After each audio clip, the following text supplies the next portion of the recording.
Dear students, గతంలో అడిగిన police పీవైక్యూస్ని present examiner updated వెర్షన్లో అడిగితే ఎలా ఉండబోతుంది అనేదే మనం మెయిన్గా ఈ సిరీస్ యొక్క ముఖ్య ఉద్దేశం.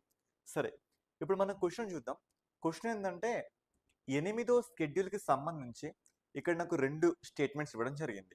ఆ స్టేట్మెంట్స్ని బేస్ చేసుకొని ఆప్షన్ ఏ, బి, సిడిలో ఏది కరెక్ట్ ఆన్సరో చెప్పాలి. మరి స్కెడ్యూల్స్ ఇది నిన్న, నేడు, రేపు ఎప్పటికీ ఇంపార్టెంట్ అండ్ ట్రెండింగ్ టాపికే. సరే, మొత్తం మనకి 12 స్కెడ్యూల్స్ ఉన్నాయి. అందులో 8వ షెడ్యూల్ అనగా మీ అందరికి ఏం గుర్తొస్తుంది? అఫీషియల్ లాంగ్వేజ్ అని గుర్తొస్తుంది. సరే, ఇప్పుడు 2 స్టేట్మెంట్స్ చూద్దాం. స్టేట్మెంట్ 1 ఏంటంటే, the inclusion of a language in the 8th schedule. అంటే ఏదన్నా ఒక భాషనంట 8వ షెడ్యూల్లో మనం జాయిన్ చేస్తానంట, దానికి ఆటోమేటికల్గా అఫీషియల్ లాంగ్వేజ్ అని ఒక హోదా వస్తుందట. మరి అలా భాషను చేర్చగానే భారతదేశం యొక్క అధికారిక భాషగా దానికి స్వయంచాలకంగా అంటే ఆటోమేటిక్గా గుర్తింపు వస్తుందట. ఆటోమేటిక్ గుర్తింపు వస్తుందని చెప్పారా? దానికి రాజ్యాంగ పరంగా సేఫ్టీస్ వస్తాయి అంతే తప్ప, అంటే సేఫ్ గార్డ్స్గా అది మారిపోద్ది తప్ప దాంట్లో పెట్టగానే దానికి అధికారిక భాషని గుర్తింపు అయితే రాదు కదా. చాలా మందికి ఇది మనలో తెలీదు.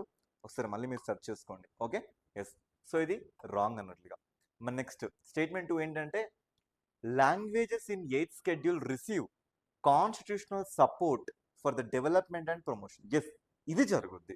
ఏంటంటే ఆ భాషని దాంట్లో మనం సబ్స్టిట్యూట్ చేస్తే దానికి రాజ్యం తరపున దానికి సేఫ్ గార్డ్స్ ఆ భాష అభివృద్ధికి ఆ భాష ప్రమోషన్కి ఊతం ఇచ్చినట్లుగా మనకు కనబడుతుంది. అంటే స్టేట్మెంట్ 2 అనేది కరెక్ట్. మరి అలాంటి ఆప్షన్ ఎక్కడ ఉంది? Statement 1 incorrect, statement 2 correct. ఇది కాకుండా మీరు ఇంకొక పాయింట్ గుర్తుపెట్టుకోండి.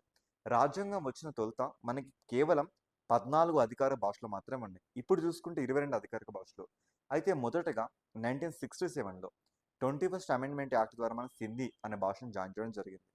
తర్వాత 1992లో ఓకేనా, 1992లో మన 71st అమెండ్మెంట్ యాక్ట్గా కొంకణి, మణిపురి, నేపాలి ఆల్సో నేపాలీ భాష కూడా మన అధికారిక భాషల్లోనే ఒక భాగంగా.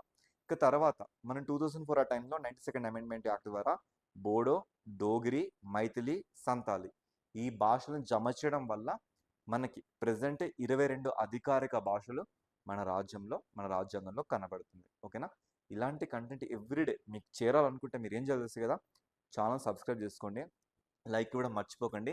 తెలియని మీ ఫ్రెండ్స్ ఉంటారు కదా, వాళ్ళకి ఖచ్చితంగా షేర్ చేయండి. ఓకేనా, థ్యాంక్ యూ.